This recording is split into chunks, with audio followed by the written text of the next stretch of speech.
खुलुमबाय hello guys जोंनि बर' हारिनि आदै मादै आदा जोंनि फंबाय बिनानाव लोगोसे बर' हारिनि आंगो लोगोफोरा मिसप्रगासिनो जेरै नोंथांमोना नायदों भिएम सोदाबसिनो लोगोफोर आं गिदिङै दायो इन्टारभिउ लागासिनो दं बेफोर जाबाय नोंथांमोननि थाखायनो बिटिएडिआव जेसेबांखिनि UPPLआनो जा BPआनो जा जेसेबांखिनि केन्डिडेट दं बिथांमोनजों आं मोगा-मोगि लानानै नोंथांमोननो फोरमायनो सानदों बिथांमोननि थांखि आरो बिथांमोननि जायगायाव माबायदि हालोद कन्डिशनाव जानानै दं बेखौ लानानै बे इन्टारभिउआव बानायनाय जागोन आरो बेवहाय माखासे सोंलु जागोन कि बिथाङा मानि थाखाय पलिटिकेलाव हाबदों आरो बिथाङा सिगाङाव मा मावोमोन आरो बिथाङा UPPLखौ हाबनाय जाना स' बिथाङा 18 नं मानस सेरफांनि मानस सेरफां कन्स्टिट्युएन्सिनि केन्डिडेट बा UPPLनि हान्जानि जानानै बिथाङा डाइरेक्ट नङा होमबा BPआव माने जोंहा धनन्जय बसुमतारिया जाहैबाय नङा होमबा स' बिनि गेजेरावहाय नोंथांनिफ्राय जोङो बेखौनो मिन्थिनो लुबैगोन कि हालोदा माबायदि आरो सिगाङावहाय नोंथाङा मा मावोमोन आरो UPPLआव हाबनायनि सिगां माने नोंथाङा माने गुबुन पार्टिफोर जों हाबनो आरो नोंहा माने माबा मोनसे लामा मोनबावदोंमोन नामा बाट नोंथाङा UPPLआव हाबदों नङा होमबा दायो स' बे माखासे गोबां बाथ्रा सावरायगोन जायखौ रायजो राजाफ्रा मिथिनो लुबैदों सार स' बिनि गेजेराव नोंथांखौ आं बेखौनो बुङो कि जोंनि बड'लेण्ड मिशन सोदोब चेनेलाव नोंथांखौ गोसो गोरबोजों बरायनाय थाबाय सार खुलुमनायजों लोगोसे अके आरो बिनि गेजेरावहाय आं दायो फानबारि नोगोर माने फानबारि नोगोरनि खाथिनि बाथौपारा गामियाव आं दङ जोंहा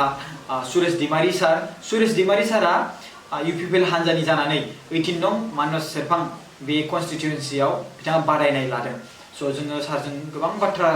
सावरायगोन आरो रायज्लायगोन आङो इन्ट्र'खौ एसे गोलाव जादों बाट मानो होनोब्ला नोंथांमोनखौ आङो बुजिथों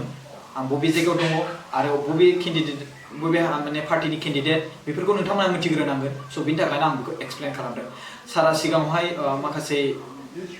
स्क्रिनावहाय बारा इन्टारभिउ लाफेराखै स' गोनो गोथो जानोबो हागौ सारा स' बेखौ आं बुंनानै होखाबाय रायजो राजाफ्रा मिथिनायनि स' सार आं बेखौनो बुंनो सानो नोंथाङा सिगाङाव पलिटिकेलाव हाबनायनि सिगां नोंथाङा माबाफोर खामानि मावोमोन नामा ओरैनोथ' नोंथाङा बे नैथि बार जागोन ना बे नैथि बार ना थांनाय बोसोरावहाय थांनाय माने 2015आवहाय नोंथाङा 9000 भट मोन्दोंमोन आरो बे एरियायाव बांसिन अबर'आनो दंना सार अके स' नोंथाङा पलिटिकेलाव हाबनायनि सिगां माबा मोनसे खामानि मावोमोन नामा बेखौ मिथिनो लुबैदों खुलुमबाय आङो सिगांनो बयनिसिमबो गोदान बोसोरनि उनावब्लाबो साबायखर हरबाय आरो लोगोसे नैबे जिथु बुहुमनाङै मोनसे कर'ना भाइरास साग्लोबसारदों बे बेमारनिफ्राय जाहाथे बयबो बासायनानै थानो हायो इसोरनि खोथायाव सिगांसिन आर'ज गाबनाय थाहैबाय लोगोसे दिनैनिफ्राय रमजान मास मुस्लिमफोरनि बे रमजान दाना जाहाथे मोजां बारग'लाङो आरो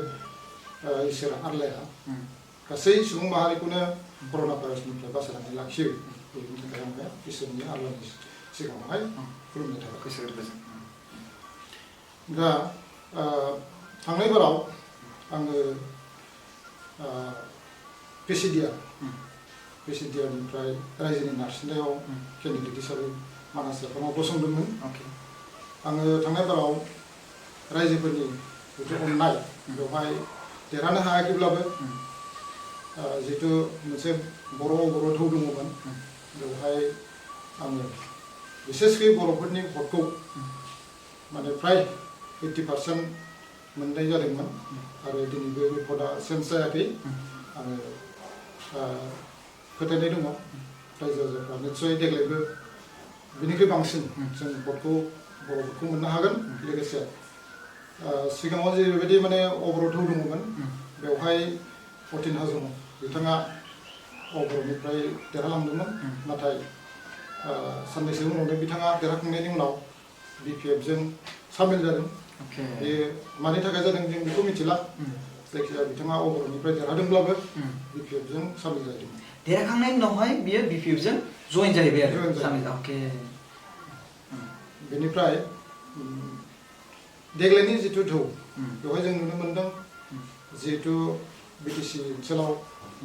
बिटिआर सुक्ति जाखांनायनि उनावहाय मोनसे सान्थि फैबाय बे सान्थि फैनायाव जों नुनो मोनदों दिनैहाय बयबो जाथि गोष्ठिफ्रा गोजोनदों मानास सेरफाङा बुंनो थाङोब्ला फानथामनि गेजेरावहाय फानसेयाल' बर' फाननैया गुबुन जातिफोरनि मोनसे समष्टि होननानै बुंनांगोन दा बेवहाय गुबुन जातिफ्रा बिटिआर सुक्ति जानाय लोगो लोगो सान्थि फैनायखाय देग्लाय हयथ' अग्र जितु थौ बे गैया बिथांमोननि गेजेरावहाय बेखायनो बिथांमोना दिनैहाय जोंजों लोब लोब ओंखारबोदों बिखेखे मुस्लिम आरो बेंगलि भटार्स बेवहाय बांसिन हिसाबै बिथांमोना दिनैहाय जोंनो मोनसे प्रतिश्रुति होदों बिथांमोना बिसेसकै मुस्लिमा 50निफ्राय 60% भटखौ जों मोनगोन होननानै बिथांमोना आसा होदों बे हिसाबै दिनैनि दिनावहाय जोङो देरहागोन बे निश्चित बाथ्रा जाहैबाय कि सारा नैबे 9000 जाय बाथ्रा बुंदों नङा होमबा स' बेवहाय जुदि फान्थामानो जुदि बर'ब्ला ओमफ्राय फानसेया जुदि बर'ब्ला अब्ला गासै गुत्तै 9000 भट मोनदोंबा हिसाबै होनबा बर'फ्रा नोंथांजोंनो सापर्टआव दंजोबखायो नामा बे हिसाबै बेखौ सानोब्ला मेक्सिमाम भटआ जोंजों दङ दंखायोना बर'फोरनिफ्राय थांनाय बाराव जितु बेवहाय बुंनो थाङोब्ला बर'नि भटआ पिसिडिआर आरो बिपिएफ बे मोननैयावल' गावस्रादोंमोन गुबुन गुबुन एसे एनै थांदों जेनेबा बिजेपिनि केन्डिडेटआ बर'मोन सिपिएमनि केन्डिडेटआ बर'मोन बेवहाय 200-100 भट थांदों नाथाय मेक्सिमाम भटआ जोंनाव थादों आच्छा स' एबारनि नैबे इलेक्सनावहाय बे मोनसे आन्दाजै बुंनो थाङोब्ला सानोब्ला सारनिबो मानो होनबा साराथ' नैथिबार नङा होमबा एसेबाबो आन्दाज थायो मोनदांनाय फैयो रायजो राजानि गेजेराव माबायदि सोलिगासिनो दं नङा होमबा स' बे हिसाबै नोंथाङा आरो रायजो राजाफोरखौ खांनो थाखाय नोंथाङा आखायाव लानाय रेसपन्सिबिलिटि लानाय हिसाबै नोंथाङा बे 18 नं मानास सेरफांनि नोंथाङा सासे बिफा नङा होमबा बे हिसाबै नायोब्ला नङा होमबा दा रायजो राजाफोरखौ खांगोना सोर जाय बे MCLA नैबे 18 नं माने मानास सेरफांनि नैबे इलेक्सनखौ देरहाखांनायनि उनाव जाय MCLA जागोन बिथाङा खांगोन नङा होमबा स' बे हिसाबै नोंथाङाबो नैबे थांनाय बोसोराव माने सिगां बोसोराव देरहायाखैब्लाबो नोंथाङा बे एसे रेसपन्सिबिलिटिया थादों जानांगौ नङा होमबा बे हिसाबै नायोब्ला बे थांनाय बोसोर सिगां जेसेबांखिनि दोहौ जेसेबांखिनि MCLA जाबोनाय अतिन हाजंआनो जा सिगां बिनि सिगाङावनो जेसेबांखिनि पार्टियानो जा स' बेयावहाय माबायदि बेसेबां सोलायनाय लाबोदों आरो मा सोलायनाय नांबावगौ नोंथांनि बायदिब्ला बेखौ जों बुंनांगोन अतिन हाजंआ जुदिब्लाबो अग्रनिफ्राय देरहादोंमोन बियो बिपिएफजों थांनाय हिसाबै गभर्नमेन्टआव बिथाङा थाफाहैबाय आरो सिगांनि जितु मोननै ट्राम बियो बिपिएफनि आखायावनो दङमोन बुंनो थाङोबा बिटिसि इलेक्सन जाजेननायनिफ्राय दिनैसिम मानास सेरफाङा बिपिएफनि आखायावनो थाबोदों बे हिसाबै जों नुनो मोन्दों दिनैहाय मानास सेरफां जितु जोंनि समस्ति बे आंनि समस्तियाव बुंनो थाङोब्ला बिटिसि ओनसोलाव 40टा समस्तिनि गेजेरावहाय जोंनि मानास सेरफांखौ सबसे माने गोग्लैसोनाय समस्ति होननानै नुनो मोनो मानास सेरफांखौ अके दा बेवहाय नोंथांमोना हयथ' मिथिगौ बिजनीनिफ्राय पानबारिसिम जितु लामा बेवहाय नोंथांमोना निस्सय नुबोबाय बे गोबां गाज्रि बे जितु माने 15 बोसोर प्लास माने बोसोरनै इन्टाराम बेनि गेजेरावहाय जोंनि लामाया जायाखिसै दिनैसिमबो बे हिसाबै जोंहा गोबां समस्या दङ समस्ति हिसाबै दा रायजोफ्रा खुद्द जानानै दिनैहाय हयथ' थांनाय बाराव देरहायाखैब्लाबो देरहानो हायाखैमोनब्लाबो निस्सय आंनि सायाव मोनसे बिसास लानानै हयथ' रायजोफ्रानो फसंफिनबाय देग्लाय बे हिसाबै आङो दिनैहाय नैथि खेब हिसाबै UPPL निफ्राय केन्डिडेट हिसाबै गसंबाय दा समस्ति हिसाबै जोंहा गोबां माने समस्याफोर दङ बिनि सायाव दिनै 15 बोसोर सासन खालामनायनि उनावहायबो बिपिएफनि जितु दैदेनगिरिफोर बिथांमोना जोंनि मानास सेरफाङाव खुनु मोनसे समस्याखौ मोजाङै समाधान खालामनो हायाखै बुंनो थाङोबा लामानिफ्राय लानानै गासै जितु रायजोनि डेभेलपमेन्ट खामानि बेफोराव बिथांमोना फैला जोंनि नुनायाव जे इरिगेसननि जितु खामानिफोर जों नुनो मोन्दों दिनै जाय बिथांमोना ठिकादारमोन बिथांमोना फ्राय मानास सेरफांनि जेसेबां इरिगेसननि खामानि मावनाय बिसेसकै माने आं बुंगोन जोंनि ओनसोलनिनो जायफोर ठिकादारफोर फार्स्ट क्लास कन्ट्राक्टर इरिगेसननि फार्स्ट क्लास कन्ट्राक्टर लानानै कन्ट्राक्टर लाइसेन्स लानानै मावदोंमोन बिथांनि जितु खामानिफोर बेवहाय मोनसेबो जाफुङाखै फैला जादों बेवहाय रायजोफ्रा दिनैहाय खुन दं बेनि थाखाय हयथ' देग्लाय बिपिएफनो भट होनाय नङा सिगाङावबो होखायाखै सिगाङावबो बिथांमोना फ्राय 5,000 भट मोनखादों बे हिसाबै देग्लाय बिपिएफआ आरोबाव बिदि देरहानायनि कुनु मोनसे फिजिबिलिटि गैया अपसन थानाय नङा दा बेवहाय बुंनो थाङोब्ला जोंहा समस्याया मानास सेरफाङाव लामा दालांनिफ्राय लानानै बे ओनसोला जितु हाग्रा ओनसोलजों नांजाबनाय समस्ति गासै माने लिर बुंनो थाङोब्ला मानास हाग्रामाजों खुख्लुं हाग्रामाजों नांजाबनाय मोनसे ओनसोल बेवहाय बोसोरफ्रामबो बुंनो थाङोब्ला मानसिफ्रा हाराहास्ति जानाङो जों नुनो मोन्दों बोसोरसेयाव 6 जन 7 जन बेबायदि मानसिया मैदेरजों बुथारजानाय मै अमाजों बिदिनो दाख्लै थांनाय एसे सिगाङावहाय बनबुरु फैनानै बेहा हामला खालामफैदों रायजो राजा हाग्रानि अमाफ्रा एखमब्ला मानसिफोरखौ हामला खालामफैयो खेथि बाथि मोना बे हिसाबै बिनि प्रटेक्सननि बेलायावहाय दिनै बिपिएफनि जितु 17 बोसोरखाल सासन बेवहाय खुनु मोनसे बेबस्था लानायखौ जों नुनो मोनाखै थ' बे माखासे फेन्सिं होदोंब्लाबो बेखौ इन्टारनेसनेल माखासे एनजिअनिफ्राय बेखौ फान्डिं खालामनानै होनाय जादों खिन्थु बे जेसेबां गोलाव सम बिपिएफनि सासन बेवहाय रायजो राजानि थाखाय जोङो बे हाग्रानि होबथानायनि जितु जुनार होबथानायनि जितु बेबस्था बेखौ खालामनाय जायाखै फेन्सिंफोरखौ फेन्सिंनि बेबस्था जेबो खालामनाय जायाखै जोंनि जितु गभर्नमेन्ट फैगोन बेवहाय फैगोन जितु बिटिआरनि जितु गभर्नमेन्ट जागोन बेवहाय जों आसा खालामो जोंनि गभर्नमेन्टआ रायजो राजानि थानानैनो खामानि मावगोन बेवहाय जोङो हाग्रा ओनसोलाव खेथि मावनो हानाय बायदि रायजो राजाफ्रा जोङो बेवहाय निस्सय फेन्सिंनि बेबस्था लागोन रायजो राजाफोरखौ मोनसे रैखाथि होनायाव खामानि मावगोन बेखौ जोङो थिरांथा लादों बेनि अनगायैबो जोंनि सा ओनसोलाव थानाय जेसेबां मानासनि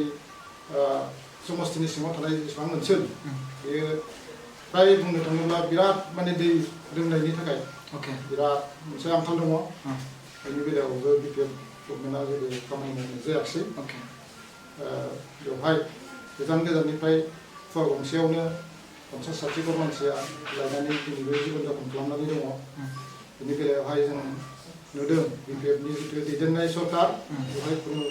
खामानि मावनो हानाय जायाखिसै माखासे जायगायाव मावदोंबाबो गासिबो आद्रा बेखौ नुनो मोन्दों बेनि अनगायैबो जों दिनैहाय बुंनो थाङोब्ला बुंनांगोन गभर्नमेन्टनि सेन्ट्रेल गभर्नमेन्टनि जेसेबां स्किमफोर आइअएनिफ्राय लानानै एमजिएन जुगानि माखासे खामानिफोर बेवहाय जोङो बिपिएफनि दैदेननाय जितु सरकार बेवहाय गोबां जायगायावहाय आं नुनो मोन्दों माने दासिमबो माने आद्रा आइअएनि न' जाफुङाखै खालामनो हायाखै बिथांमोननि जायफोर कर्मीफोर मेम्बार चेयारमेन बिथांमोनहा दिनैहाय जों नुनो मोन्दों रायजो राजानो होनो नागारै माने साख्रि गोनां मानसिफोरनि न'खरनि जायफोर धनी श्रेणीनि मानसिफोर गोरिबनि होआलासिनो प्लास्टिकआव थानाय दिनैबो माने गोरिब श्रेणीनि मानसिफोर दङ बिथांमोननो आइअएखौ होआलासिनो माने गावसोरसो गावसोरनि नामावहाय 2-3 न' लानाय बेबायदि लिस्टआव जों नुनो मोन्दों बेनि अनगायैबो बिष्णुपुर ओनसोलाव आं नुनो मोन्दों माखासे ओनसोलाव दासिमबो 17-18नि जितु आइअएनि न' आद्रायैनो दङ दासिमबो गोबां जायगायावहाय बेफोरबायदि एग्जाम्पल दङ दा बिनि बेलायावहाय जोंहा मावनो गोनां गोबां खामानि दङ बेखौ जों सोलायनो हायाब्लाबोथ' बे माबानिफ्राय जोङो जितु प्रब्लेम बेनिफ्राय जोङो उद्धार मोननाय नङा बेखायनो दिनैनि दिनावहाय मानास सेरफाङावहाय जेसेबां रायजो राजाफोर बर' ना बर' बयबो ज' लोगो नांनानै जों खामानि मावनो आवगायबोदों आरो बेखायनो जोङो बुंनो हायो रोखायै देग्लाय जोङो थांनाय बाराव दिनाव जोंहा 13,000 भट मोनदोंब्लाबो देग्लाय जोङो 13नि बांसिन फ्राय माने 15-17सो भट मोननानै देरहागोन बेखौ एखेबारे स्पष्ट जानानै दं आरो अके गोबां मोजां बाथ्रा माने खोन्थानानै होखाबाय सारा आं माखासे कुइसन सोंबावनांगौ दंमोन बिनि गेजेरावनो फिननायखौ आं मोनबाय माखासे अके जियानो ह नैबे जाय न' जायफोर मोननांगौ दङ नङा होमबा बिसोरनो होआलासिनो गावसोरसो 2-3 बिदि न' लुनानै लादों बेफोर गोबां गोरोन्थि खामानि आरो लोगोसे बेवहाय मोसौ बिदि माने सरि मोसौ माने जिब जुनार जाय मोसा मैदेर बेफोरबायदि फैयो नामा जे बे फेन्सिं थार होयो हाग्रानिफ्राय फैनाय बिराद डिस्टार्ब खालामफैयो नामा आरो बे 18 नं मानास सेरफां कनस्टिटिउन्सिनि रायजो राजाफोरखौ बेथ' सानफ्रोमबो मैदेरा हाबो अके फेन्सिंनि बेबस्था दङब्लाबो माखासे एरियाव गैया दिनैहाय खेथि मावदों खेथिखौ जोङो मोनाखै माखासे एरियाफ्रावथ' जेनेबा ओरैबायदि मोनसे निराशा फैबाय मानसिफ्रा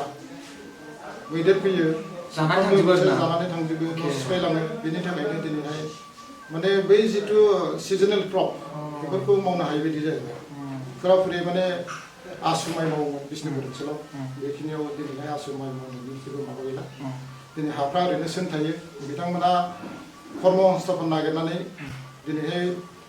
गोजान गोजान जायगायावहाय माने खामला मावहैनो हाजिरा मावहैनो गोनां जादों पाब्लिकफ्रा बेथ' बिराद इम्पर्टेन्ट ना सार बे फेन्सिं थार होनांनाय बे हाग्रानिफ्राय बिसोरथ' मिथिनो बुजिया ना नङा होमबा जेनेबा जों पाब्लिकनि माने जों रायजो राजानि जाय मानसिफोरा मैगं बेयावहाय फियो आबाद मावो नङा होमबा बेखौ जानानै थाङो बिसोर माखौ जागोन नङा होमबा बेखौ होबथानांगौआ जोंनि सरकारा नङा होमबा स' बे बेलायाव खिन्थु आं बेखौ मिथिना गोबां दुखु मोनबाय बे बाथ्राया जे सिगांग्रो बे मेन थिंस ना बे जुनार ना जिब जुनार बायसान्स मालाबा समाव मोसायानो फैदोंसै सोरबा जाबा बिराद गिनो गोनां आरोना बाथ्राया स' सारा एसे बेनि सोमोन्दै आरो एक्सप्लेन खालामबावदो जोङो सानो बे ओनसोलखौ जोंनि जुदि UPPL नि सरकार जायोब्ला जोङो बे ओनसोलखौ फुराफुरियै रायजोनि मोनसे संस्थाफोरनि थाखाय बा बेखौ होबथानायनि थाखाय जोङो बेबस्था लागोन खारन जोङो दिनैहाय नुनो मोन्दों बोसोरसेयावनो फ्राय 6 जन 7 जन बेबायदि मानसिखौ फुथारलाङो बेयावहाय बे जायगायाव मानास सेरफाङाव ओमफ्राय सानफ्रोमबो जे मैदेर फैयो एखेबारे हयथ' मोनाब्लानो थानो हाया मानसिफ्रा ओंखारनो हाया सान हाबनाय लोगो लोगो मैदेरा फैयो ओमफ्राय गामियावबोथ' बिदिनो बिथांमोना जिहेथु माबायाव सिङाव रैखाथि मोनाखै बेखायनो ओंखारबोयो जानो हागौ बे हिसाबै बेखौ होबथानायनि राहा लायाब्ला दिनै जेसेबांखि बुङा मानास सेरफाङा उन्नति जानाय नङा बे मोनसे बेनिफ्राय जोंहा माखासे प्रब्लेमफोर दंबावो बेनि अनगायैबो मानास सेरफां हिसाबै आं दिनै मोनसे प्रब्लेमखौ गांगां बुंदों 2006 2006आव मोनसे फरेस्ट पिलार मोनसे लेन्ड राइट एक्ट जिथु दङमोन बिनि आन्दारावहाय हयथ' जोङो फरेस्टआव थानाय ट्राइबेल मानसिफोरनो हाखौ फाट्टा होनांगौमोन नाथाय दिनैहाय नुनो मोन्दों बे मानास सेरफां ओनसोला फ्राय माने हादान ओनसोलजों बांसिन खावसेयानो माने हादान ओनसोलाव गोग्लैनाय बांसिन मानसियानो हानि नाम जाहैयो दा फानबारियाव मानास्रि हादान दङ बेवहाय फ्राय 1200सो न'खर दङ बिथांमोना दिनैहाय बुंनो थाङोब्ला 1992 निफ्राय लाजेननानै दिनैसिम फाट्टाखौ मोननाय जायाखिसै बेनिफ्राय खुख्लुं ओनसोलाव दङ खुख्लुं रेन्जनि सिङावहाय बेवहायबो बिदिनो फ्राय माने सुबाइजार समस्थियाव खावसे मानासाव खावसे बिदि गोग्लैनानै दङ बिथांमोना दिनैसिमबो खुनु हानि फाट्टाखौ मोननाय जायाखिसै दा बिनि सायाव एसे सिगाङावहाय जों मोनसे चेनेलाव जोंनि मानगोनां बिजाथि MLA कमल सिंह नार्जारी बिथाङा माने UPPL आरो एबसुखौ दाय होनानै माखासे माने हानि फाट्टा जायैनि बाथ्रा बुंदों जोबोद दुखुनांथाव मोनदों बिथांमोनहा दिनैहाय बुंदों हाग्रामा महिलारिया सुबिदा पार्टी BPL खौ माने जिखुनु गभर्नमेन्ट फैया माने बिथांमोनजों थानानै जोङो रायजोनि उन्नतिनि खामानि मावो नाथाय थांनाय जितु सम बेवहाय जों नुबाय कंग्रेस गभर्नमेन्टजों थाफानानै बिथांमोनहा मिनिस्टारावबो दंमोन गभर्नमेन्टजोंबो दंफायोमोन आरो देग्लायबो जों नुनो मोनबाय माने BJP गभर्नमेन्ट जानाय लोगो लोगो आसामाव स्टेट गभर्नमेन्टनि जितु गभर्नमेन्ट बेवहाय बिथांमोनहा मिनिस्टार बे दङ बिथांमोनहा सहयोगी दं बे हिसाबै जोंनि जितु पाब्लिकफोरनि अधिकार जितु मोनसे संबिधानानो होबाय 2006 निफ्राय जायफ्रा हाग्रा ओनसोलाव ट्राइबेलफ्रा थानानै दङ बिथांमोना हा फाट्टा होनांगौ नाथाय बेखौ खालामालासिनो बिथाङा माखासे माने जायफ्रा ससियेल अर्गेनाइजेसन एबसु बायदि बा UPPL दिनैहाय खुनु गभर्नमेन्ट सलायबोआखै बेखौसो माने दाय होनानै बिथाङा गावनि दायखौ बारग'नो नागिरनाय अलरेडि सरकार थाखानाय बिथांमोना मावनांगौ दिनैहाय जों बुंनांगोन सासे रायजोनि प्रतिनिधि जानाय लोगो लोगो गासैबो दायथ'आ बिथांनि सायाव थायो बिथांनि कर्तब्य बे हिसाबै बे मानास्रि ओनसोलाव थानाय जोंनि फानबारि रेन्जनि सिङाव थानाय ओनसोल हादान आरो लोगोसे खुख्लुंनि रेन्जनि सिङाव थानाय साधारन रायजो राजाफ्रा जेरैहाय दङ दासिमबो दा बिथांमोना हा होयैयाव बेबायदि मालायखौ दाय होनाया बिराद मोनसे लाजिथावथाव आरो मिनिथावथाव जादों आं बेखौ सानो आरोखि दा बिथांनि दायथ'मोन बियो सासे MLA हिसाबै बुंनो थाङोब्ला बिथाङा 2006 निफ्राय MLA जाबाय निस्सय माने बबावबानि चेयारमेनबो जाबोदों होननानै बुंदों बिथाङा जों STSC नि चेयारमेन जानानै माने बे ओनसोलाव नायबिजिरदों फैदोंमोन होननानै बुंदों बिथाङा अलरेडि माने गावनि समस्तिनि सिङाव थानाय गासै प्रब्लेमखौ मिथिखागौ बेखौ मावनायनि बेलायावहाय दिनैहाय रायजो राजाफ्रा हा पाट्टा मोनैनि थाखाय बारंबार जों नुनो मोन्दों SDO अफिसाव सिभिल एसटि अफिसाव DC अफिसाव धर्ना होनांदों ओमफ्राय दिनैहाय माने UPPL बा ओरैहाय एबसुनि माने बादा होनायावसो बिथाङा हानि पाट्टाखौ होनो हायाखै होनना बुंनाया माने बिराद दुखुनांथाव मोनसे माने बिथाङा बुंनो सानदों नामा जे माने गावनि दायखौ एंगारनानै गासै माने माबाखौनो दायखौनो माने राजनिति भाबै मालायनाव जाबसिननानै हरनो नागिरदों बै समावहाय सरकाराथ' BPFनि खामानि जानांगौ ओके दिनैथ' बुंनो थाङोब्ला BTC सरकाराबो दायथ' दंमोन बेखौ जोंनि जितु BTCनि समस्या हानि जितु मोनथाय बेखौ होनांगौमोन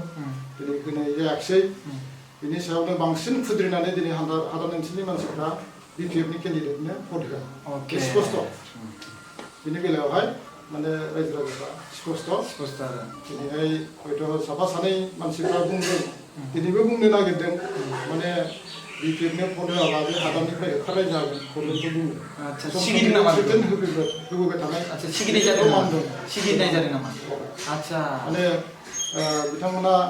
इलेक्सन फैब्लानो बे ओनसोलाव जुदि BPFनो भट होआब्ला हादानखौ मोनगोन बे मोनसे सिगिनाय बायदि जायो ना मोनसे थ्रेटन होबाय थानाय जों ओके जिखुनु सारनिफ्राय आं बेखौ बाथ्राखौ मिथिनो मोनबाय कि एबारनि खेबावहाय माने नोंथांखौनो भटखौ होनानै देरहागोन बायदि बेखौ माने आसा दं आरो सारा बेखौ मोनदांनाय आरो नोंथांनाव गोबां नलेज दङ दा जेरै हमना बबे गामि बबे जायगायावहाय बबे ओनसोलावहाय बेसेबां न' दङ आरो बबे जायगायावहाय हा मोनाखै माने हा मोनब्लाबो नियादि पाट्टा जायाखै बिनि नोंथांनाव गोबां टेनसन दङ नङा होमबा बेखौ जेब्ला देरहागोन नोंथाङा बेखौ सल्युसन खालामनो थाखाय माखासे राहा लागोन नङा होमबा स' नोंथाङा बे इयुथ जेनेरेसन आरो बे आबादारिफोरनि खेथ्रआव मा बुंनो सानो बेथ' जोंनि बुंनो थाङोब्ला समस्ति हिसाबै रायजोफ्रा जुदि आंखौ प्रतिनिधि हिसाबै सायख'योब्ला MCLA जुदि आं देरहालांनायनि उनावहाय जोंनि गभर्नमेन्टआव जुदि आङो सासे प्रतिनिधि जायोब्ला निश्चय आंनाव दायथ' थागोन आं जितु सासे रायजोनि प्रतिनिधि रायजोनि थाखाय खामानि मावनो ओंखारबोदों बे जितु हानि प्रब्लेम बेखौ बर'ल' नङा गुबुन गुबुन जातिफोरबो दङ बेवहाय एज पार माने कनस्टिटिउसननि जितु प्रभिजनफोर बेखौ लानानै गुबुनफोरनोबो हा होनांगौनि दायथ' दङ बे हिसाबै ट्राइबेल जितु ल' बेखौ नायनानै बिसेसकै माने बर'जों लोगोसे गुबुनफोरनोबो माने जितु हानि मोन्थाय बेखौ होनांगौ जाय ट्राइबेल अके बेनिफ्राय आबादारिनि बिथिङाव बुंनो थाङोब्लाथ' जों नुनो मोनो जोंनि मानास सेरफां ओनसोलावनो बिखेखै माने पानबारि ओनसोलाव दिनै थालिरनि जितु मालभोग थालिरनि जितु साहिदा आरो बिनि जितु मावनाय बेखौ बुंनो थाङोब्ला जों जेलानाखि आबादारि आफादाव दङमोन बे समावहाय नोंथाङा आबादारि आफादाव दंमोन अके माने 2003आव जितु आबादारि आफाद दानानै होदोंमोन एबसुआ दुलाराय बड'लेण्ड आबादारि आफाद बे आफादाव आङो बिजनि डिस्ट्रिक्टआव हयथ' खनसे सेक्रेटारि जादों खनसे प्रेसिडेन्ट जाबोदों आं MCLA कमल ब्रह्म बिथाङा जेब्लानाखि प्रेसिडेन्टमोन आं सेक्रेटारिमोन डिस्ट्रिक्टनि आरो आं प्रेसिडेन्ट थानाय समावहाय बिथांजों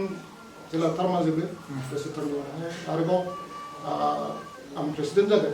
आंखौनो प्रेसिडेन्ट हिसाबै माने सायख'नानै खामानि मावनायनि सुबिदाखौ होदों बिजनि डिस्ट्रिक्ट हिसाबै बेवहाय दा मानसिया गैला आंबो सेक्रेटारि मावदों बिथाङा रुंसारि जाबाय बुंदोंमोन बर' बाजार देरहासारदोंमोन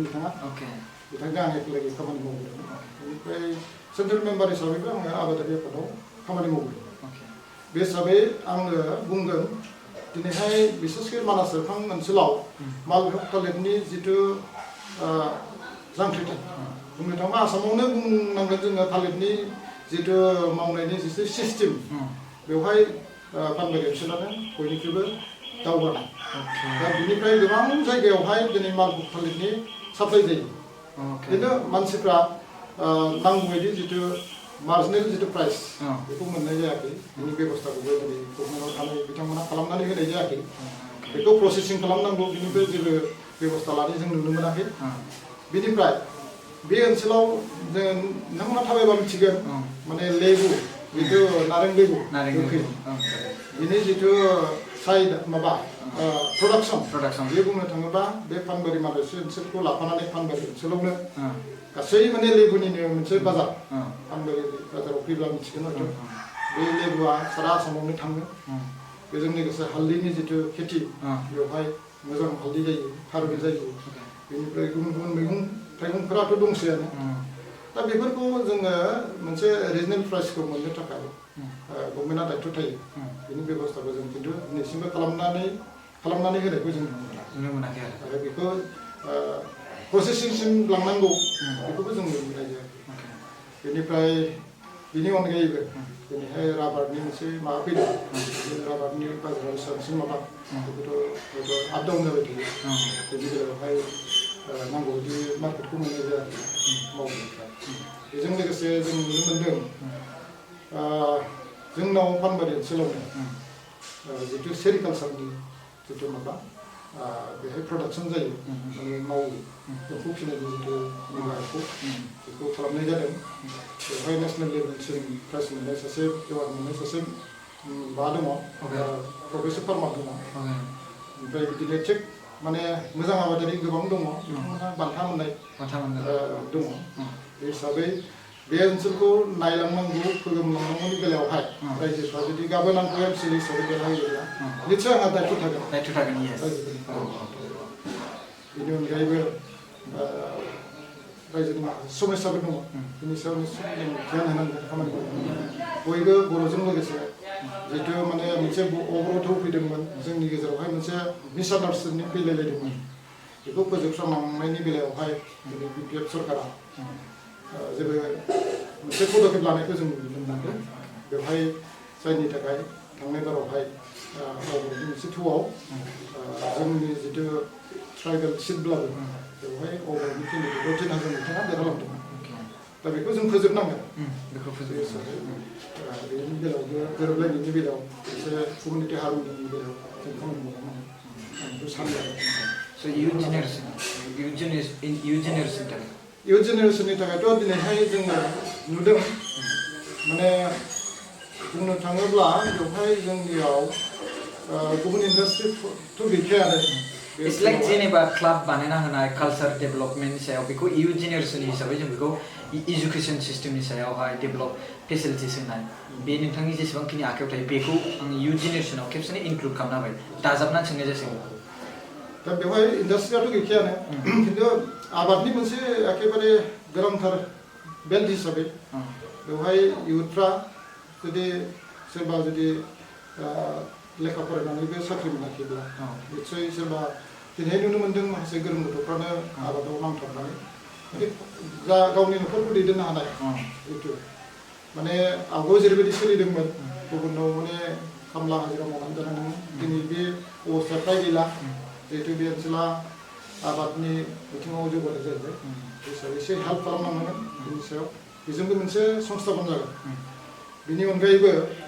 हयथ' जोंहा माखासे हिउमेन रिसोर्सखौ डेभेलप खालामनांगौनि बाथ्रा दं बुंनो थाङोबा शिक्षा दीक्षानिफ्राय लानानै जिहेतु जोंनि ट्रेडिसनेल जितु कालचारफोर बेखौ जोङो फोजोबलांनांगोन बेवहाय गोबांथार माने क्लाब लाइब्रेरिफोर दङ समाज हिसाबै दङ दा बेवहाय जोङो रुट लेभेलाव जुदि खामानि मावनो हायाबा जेसेबांखि बुङा सोरबा एखेबारे थुब्लावनो सासेल' बेवहाय सोरबा ओंखारनायजों बेयो हयथ' मोनसे जौगानाय महर नङा बेखौ जोङो रुट लेभेलनिफ्रायनो आरम्भ खालामनांगोन दा क्लाब लाइब्रेरिनि बेलायावहाय जों दिनैहाय नुनो मोन्दों UPPL सरकारनि दिनावहाय खुनु मोनसे क्लाबनो दिनैहाय मोनसे मोजां फेसिलिटि होनानै बोखांबोनायखौ जों नुनो मोनाखिसै सेरफां हिसाबै जोंनियावनो पानबारियाव गोबां लाइब्रेरिफोर दङमोन बर' बाजाराव गोबां लाइब्रेरिफोर दङमोन बिसोरो लासै लासै थैलांनो अबस्था दङ बेनि सायाव बेबस्था लानाय जायाखै दिनैहाय गामि ओनसोलनि जेसेबां फान्डफोर रायजोनि जिथु फान्डफोर थायो बेजोंसो एसे एसे माने फोथांनानै लाखिदों बबेबा बायदि गामियाव खिन्थु माखासे साइडआव जों खामानि मावनाय नुनो मोनाखिसै माखासे गोरों गथ'फोरखौ लानानै दिनैहाय जोङो बिथांमोननि जिथु कर्मसंस्थापन बेखौ होनानै दिनै बिथांमोननि जिउखौ मोजां मोनसे लामाजों लांनायनि प्रयोजन दङ बेखौ जों मावफुंलांनांगोन अब्लासो हयथ' जोंनि समाजा थिग मथे मोनसे लामाजों राइट लामाजों थांगोन अब्लासो मोनसे बड'फा उपेन्द्रनाथ ब्रह्मआ जि बाथ्राखौ लानानै आन्दलन खालामबोदोंमोन जि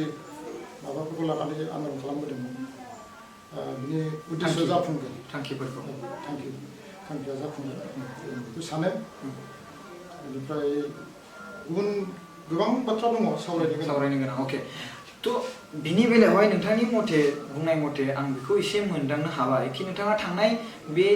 इलेक्सन माने 2015 आवबो खेबसे दायरायबाय नङा होमबा बा नैबेजों खेबनै जासिगोन नङा होमबा स' बै 2015 आवहायबो UPPL नि जानानै नोंथाङा भटखौ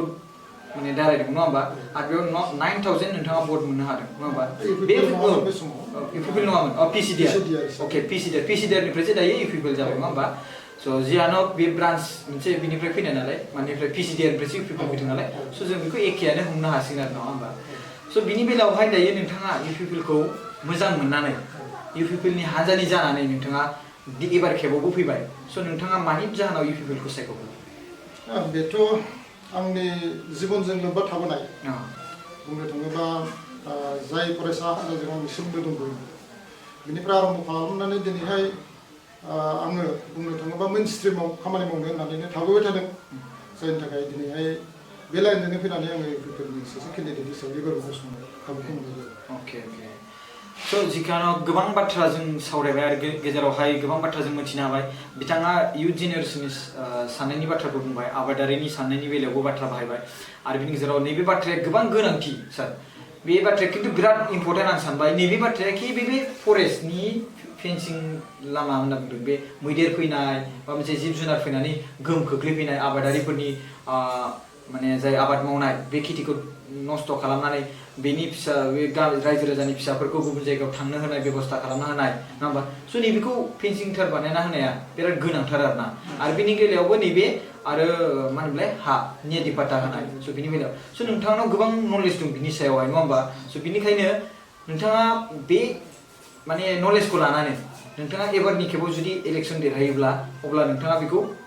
माने बेखौ फार्स्ट जाय बाथ्रा बुंदों नोंथाङा मदद होगोन रायजो राजाफोरखौ बेखौ आं आसा खालामो जुदि देरहायोब्ला नोंथाङा बेखौ निस्सय खालामगोन होननानै आरो नोंथांनि रायजो राजाफोरनि जाय समिस्थियाव रायजो राजाफोर दङ बर'फोरानो जा खुनु बर' जाथियानो जा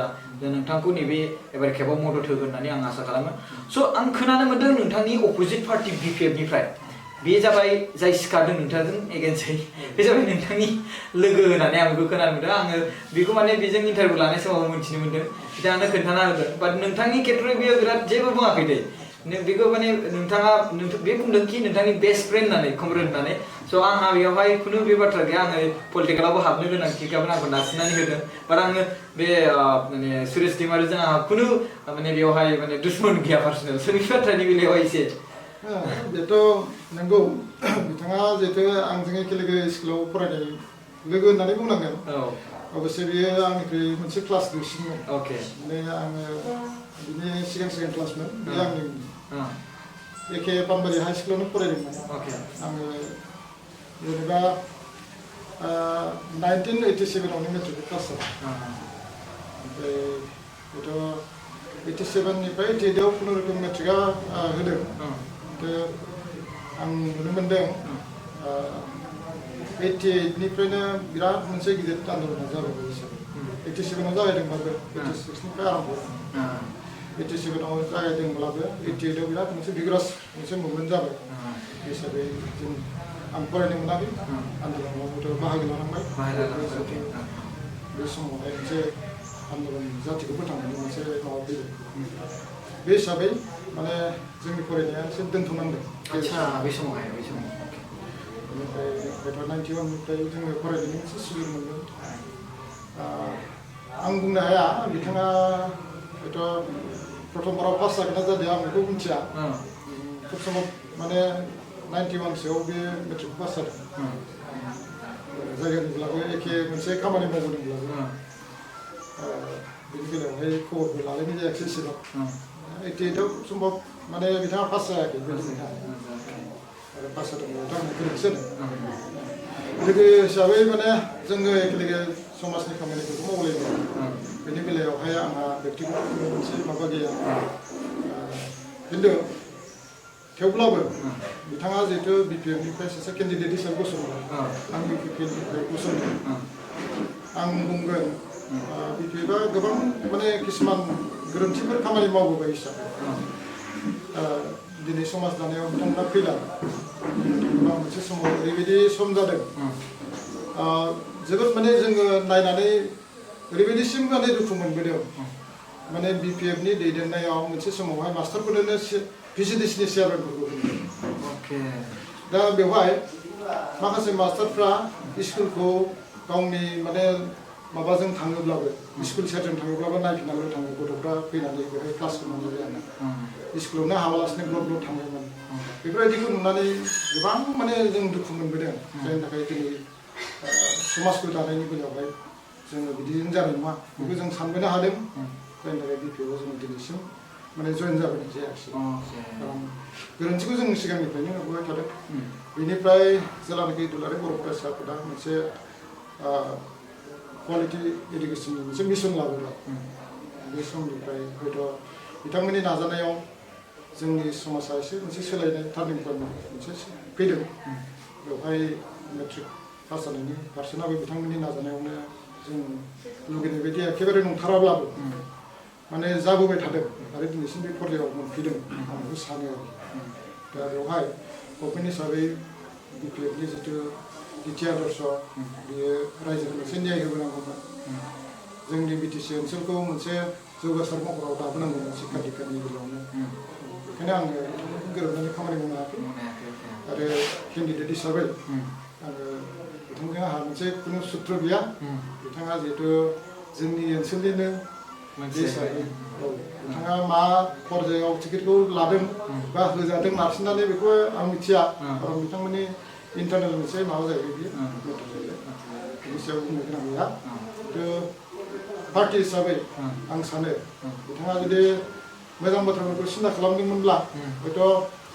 बिपिएफनिफ्राय केन्डिडेट जायालासिनो गुबुन मोनसे हान्जानिफ्राय जायोमोनबा साबसिन जागौमोन लोगो हिसाबै आं बिथांखौ बेखिनिखौ लुबैयोमोन आरो अके स' बिथांनिफ्रायबो खुनु जेबो पार्सनेल दुश्मन गैया जाहैबाय आरो जोंहा धनन्जय बसुमतारी सारनिफ्रायबो जेबो पार्सनेल दुश्मन गैया जाहैबाय बिसोर सानैयाबो माने सिगांनिनो उन्दै समनिनो क्लासमेट जाहैबाय बाट बियो उन्दै क्लास स' बिथांमोनहा लोगोमोन आरो स' आं दिनै गोबां बाथ्रा मोनथिनो मोनबाय नोंथांनि एरियानिफ्राय नङा होमबा स' नोंथाङा जि बाथ्रा बेहाय मोनसे बाथ्राखौ बुंगोन जेनेबा बिथाङा आंनि लोगोब्लाबो जिहेतु माखासे स्किमफोरजों बिथाङा इनभल्भ दङ बिथाङा कन्ट्रेक्टर सासे बे हिसाबै हयथ'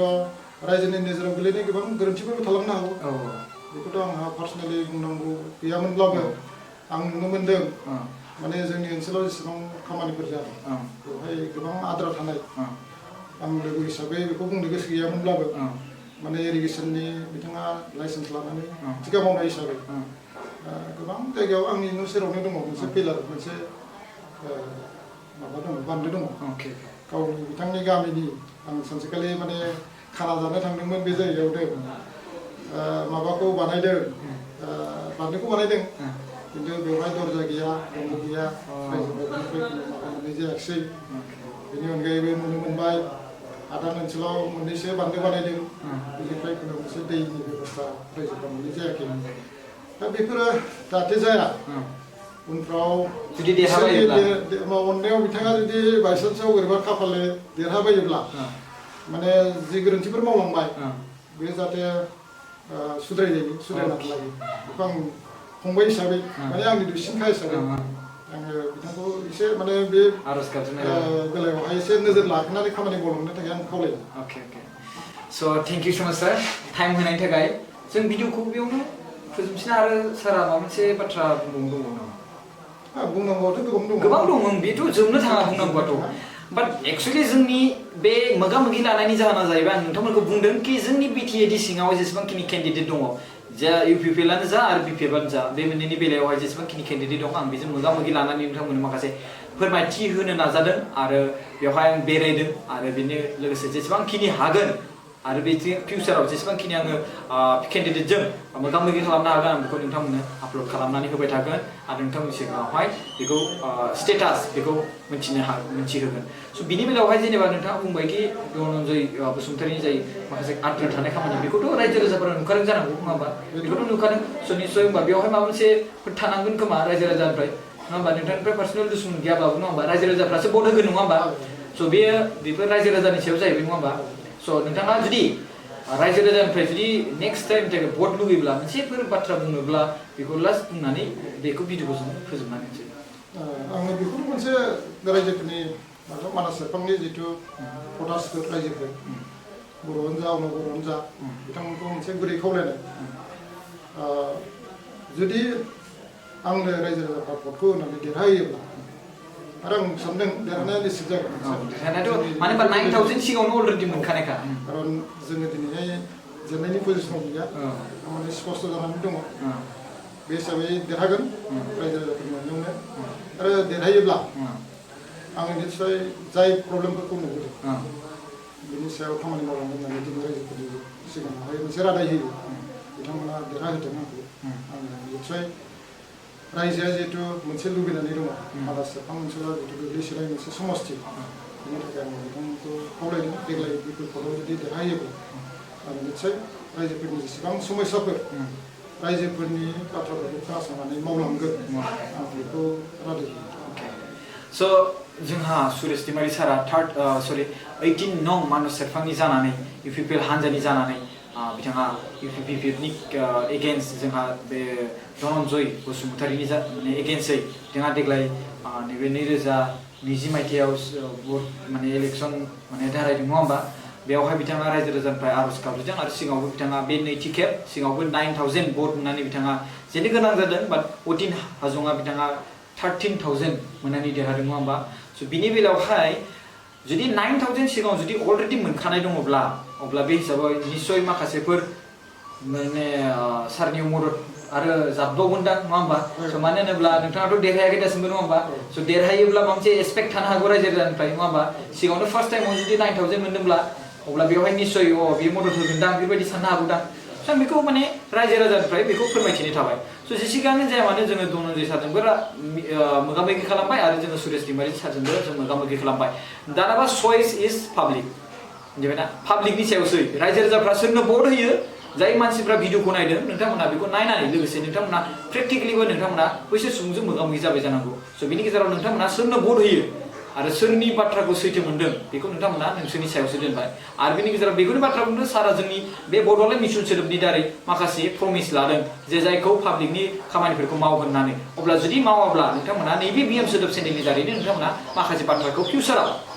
बे देरहाखांनायनि उनावहाय बुंनो हागोन आं बेखौ मोनसे प्रमिस होनानै आंबो बे बाथ्राखौ आं फैगोन पार्सनेलि आरो बिनि गेजेरावहाय माखासे खामानि बेथ' बाथ्राया सैथो कि गासिबोखौबो जोङो डेभेलप फोजोबनो हाखाया नङा होमबा बेथ' बाथ्राया सैथो अब्लाबो जिखिनि इम्परटेन्टसिन बेखौ नोजोर होनानै सारा मावगोन स' आं बेयावनो भिडिअखौ दोनथ'नाय जाबाय आरो जों रायजो राजाफोरखौ जों बेयावनो बिदाय लानाय जाबाय आरो सारा जोंखौ टाइम होनायनि थाखाय गोबां गोजोननाय बिराद गोजाननिफ्राय फैदों सार जोङो एखेबारे जोबथारनायाव BM सोदोब चेनेल चेनेलनिसिम आङो साबायखर बावबाय बेखिनि टाइम होफैनायनि थाखाय लोगोसे गासै रायजो राजानिसिम खुलुमनाय हरनानै जों सावरायनाय रायजो राजाफ्रा खोनासंदों आरो गुरुत्थ' होनानै भटखौ जोंनो एबार देरहाहोनानै सरकारखौ दानो मदद होगोन आं बेखौ खुलुमनाय अके स' खुलुमनाय थाबाय